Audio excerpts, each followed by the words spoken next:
اب بیان کے بعد کیا ہوتا ہے آخر میں؟ بیان کے بعد چوتھا نمبر ہے نبی پر سلام بھیجنے کا.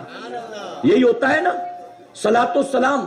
اب حضور پر سلام بھیجنا، اس کی بھی مثال دے دوں حدیث مبارکہ سے، توجہ سے سنیں آپ. فرمایا ایک مرتبہ سیدنا عمر فاروق اعظم رضی اللہ عنہ سے روایت ہے، ہم حضور اکرم صلی اللہ علیہ وسلم کے ساتھ ایک سفر پر تھے. ہمارا گزر ایک پہاڑی سے ہوا. ہم پہاڑ پر ٹھہرے کچھ دیر آرام کے لیے. ابھی ہم ٹھہرے ہی تھے کہ اچانک ہم نے دیکھا ایک بوڑھا آدمی جس کی کمر جھکی تھی، آنکھیں لال تھی، وہ ہماری طرف چلتا ہوا آتا ہے. جب قریب آیا تو اس نے آ کر سلام کیا. حضور اکرم صلی اللہ علیہ وسلم نے سلام کا جواب دیا، اور جواب دے کر میرے نبی نے فرمایا تیری آواز انسانوں والی نہیں، تو کون ہے؟ تو اس نے عرض کیا یا رسول اللہ صلی اللہ علیہ وسلم آپ نے صحیح پہچانا، میں جن ہوں، میں انسان نہیں ہوں، جن ہوں. میرا نام حامہ ہے، میرے والد کا نام ہیم ہے، ان کے والد کا نام لاقس ہے، ان کے والد کا نام ابلیس ہے، ان کے والد کا نام ابلیس. پورا شجرہ بیان کر دیا اس نے. میں، پھر میرا باپ ہیم، پھر اس کا باپ لاقس، پھر اس کا باپ ابلیس. جب میرے نبی نے سنا تو آپ فرماتے ہیں کہ تیرے اور ابلیس کے درمیان کیا دو ہی پشتے ہیں، دو ہی نسلیں ہیں؟ وہ کہتا ہے ہاں، میرے اور ابلیس کے درمیان یہ دو ہی نسلیں ہیں. میں رشتے کے اعتبار سے ابلیس کا پوتا لگتا ہوں، ابلیس کا پوتا ہوں. تو حضور اکرم صلی اللہ علیہ وسلم نے فرمایا تب تو تیری عمر بہت زیادہ ہوگی، تیری عمر بہت زیادہ ہوگی. تو عرض کرنے لگا ہاں یا رسول اللہ صلی اللہ علیہ وسلم آپ میری عمر کا اندازہ اس طرح لگا سکتے ہیں کہ جب آدم علیہ السلام کے بیٹے کابیل نے اپنے بھائی حابیل کا قتل کیا تھا، اس وقت میں بہت بڑا بچہ تھا، پہاڑوں کے درمیان دوڑتا بھاگتا تھا، لوگوں کے دل میں وسوسے ڈال دیتا تھا، آپس میں لڑائیاں لگا دیتا تھا، لوگوں کی چیزیں چرا لیتا تھا، لوگوں کا مال بن اجازت کے کھا لیتا تھا. یعنی یہ سب کارنامے اس وقت انجام دیتا تھا. جب اپنی ساری کرتوت اس نے گنا لی تو جانتے میرے آقا کیا فرماتے ہیں؟ آقا فرماتے ہیں تب تو بہت برا ہے. جب اس نے سنا آقا مجھ پر لعنت ملامت کرتے ہیں تو ادب سے عرض کرتا ہے یا رسول اللہ صلی اللہ علیہ وسلم اے آقا یہ تو اس وقت کی بات ہے، آپ مجھ پر لعنت ملامت نہ کریں. آج آپ کی بارگاہ میں توبہ کرنے کے لیے حاضر ہوا ہوں. پتا چلا میرے آقا صرف انسانوں کے نبی بن کر نہیں آئے، ساری کائنات کے نبی بن کر آئے ہوئے ہیں. اور نبی سے محبت صرف آج کا بریلوی نہیں کرتا، نبی کے دور کے جن بھی نبی سے محبت کرتے. سبحان اللہ. اور صرف اتنا نہیں بلکہ نبی کی بارگاہ میں شیطان بھی توبہ کرنے کے لیے آیا کرتا تھا. شیطان کا پوتا ہے حامہ، آیا ہے توبہ کرنے. اب یہاں پر گفتگو کو روک کر ایک بات بتاؤں گا، توجہ ہے نا آپ کی؟ اس نے اپنے جب سارے کام گنائے، میں لوگوں کے دل میں وسوسے ڈالتا تھا، آپس میں لڑائیاں لگا دیتا تھا، لوگوں کی چیز چرا لیتا تھا، بن اجازت ان کا مال کھا لیتا تھا. جب اس نے سارے کارنامے گنائے تو میرے آقا نے کیا فرمایا؟ فرمایا تب تو بہت برا ہے.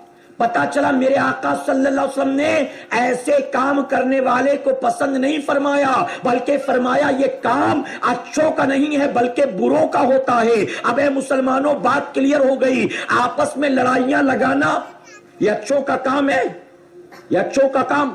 بھائی سے بھائی کو لڑا دیا، باپ کو بیٹے سے لڑا دیا، دیورانی کو جٹھانی سے لڑا دیا، ساس کو بہو سے لڑا دیا، پڑوسی کو پڑوسی سے لڑا دیا، پارٹنر کو پارٹنر سے لڑا دیا. یہ سارے کام جو لوگ کرتے ہیں یقیناً میرے آقا فرماتے یہ کام اچھوں کا نہیں ہے بلکہ یہ کام بروں کا ہے. اور یہ کام کون کرتا ہے؟ یہ کام مسلمان نہیں کرتا، یہ کام شیطان کرتا ہے. شیطان. آج بہت سے لوگ ہماری سوسائٹی میں ہیں جنہیں بڑا مزہ آتا ہے یہ سب کام کرنے میں، بڑا مزہ آتا ہے. آپ کی باتیں کسی اور کو جا کر بتائیں گے، اس کی باتیں آپ کو آ کر بتائیں گے. یعنی ایک دوسرے کے لیے دل میں نفرت پیدا کرنا، اسے یہ ہنر سمجھتے ہیں، آرٹ سمجھتے ہیں. ایک دوسرے میں دوریاں پیدا کرنا، ایک دوسرے کے تعلقات کو توڑوانا، ایک دوسرے میں جدائی ڈلوانا. اے سرکار مدینہ کے پیار دیوانوں، آپ نے سنا ہوگا شب برات میں رب تبارک تعالیٰ اپنے جن جن بندوں کی مغفرت فرماتا ہے ان میں ایک بندہ وہ بھی ہوتا ہے جو لوگوں سے قطع تعلق کیا کرتا ہے، یعنی رشتہ داریاں توڑتا ہے، لوگوں سے لڑائی جھگڑے کرتا ہے، آپس میں من مٹاؤ پیدا کرتا ہے. اس کی اس رات مغفرت نہیں ہوتی.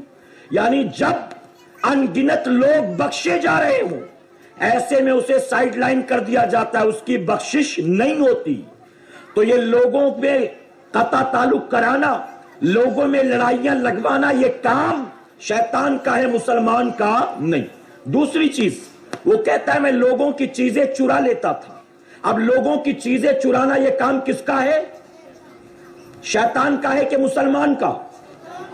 جواب دیں آپ ذرا بلند آواز سے. شیطان کا. تو یہ کام ہم کریں تو یہ کام ہمیں زیبا دیتا ہے؟ اس کی وجہ کہ ہم شیطان نہیں، ہم مسلمان ہیں. تو مسلمان وہ کام کیوں کرے جو کام شیطان کرتا؟ ارے جو کام مسلمان کرتا ہے کیا وہ کام شیطان کرتا ہے؟ جو کام مسلمان کرتا ہے وہ کام شیطان نہیں کرتا. تو پھر جو کام شیطان کرتا ہے وہ کام مسلمان کیوں کرتا ہے؟ کیوں 31 مناتے ہو؟ کیوں ڈانڈیا کھیلنے جاتے ہو؟ کیوں تاش کے پتے پھینکتے ہو؟ کیوں شراب کے پیالے چٹکاتے ہو؟ کیوں لڑکیوں کے پیچھے سیٹیاں بجاتے ہو؟ کیوں براؤن شوگر ہیروئن کا استعمال کرتے ہو؟ کیوں شراب کے اڈے آباد کرتے ہو؟ کیوں ایم ڈی کا اور کوریکس کا استعمال کرتے ہو؟ ارے جب مسلمان جو کام کرتا ہے وہ کام شیطان نہیں کرتا، تو جو کام شیطان مردود کرتا ہے وہ کام مسلمان تو کیسے کرتا ہے؟ تو کیسے؟ 31 نائٹ گزری. میں آپ سے پوچھتا ہوں 5 دن پہلے جب آپ نے عید میلاد النبی صلی اللہ علیہ وسلم کا جلوس نکالا تھا، اس جلوس میں کتنے عیسائی ساتھ تھے آپ کے؟ اس جلوس میں ٹوپیاں پہن پہن کر جبہ دستار باندھ کر کتنے یہودی آئے تھے آپ کے ساتھ میں؟ دنیا کی جو دوسری قومیں ہیں ان کے کتنے لوگ شریک ہوئے تھے؟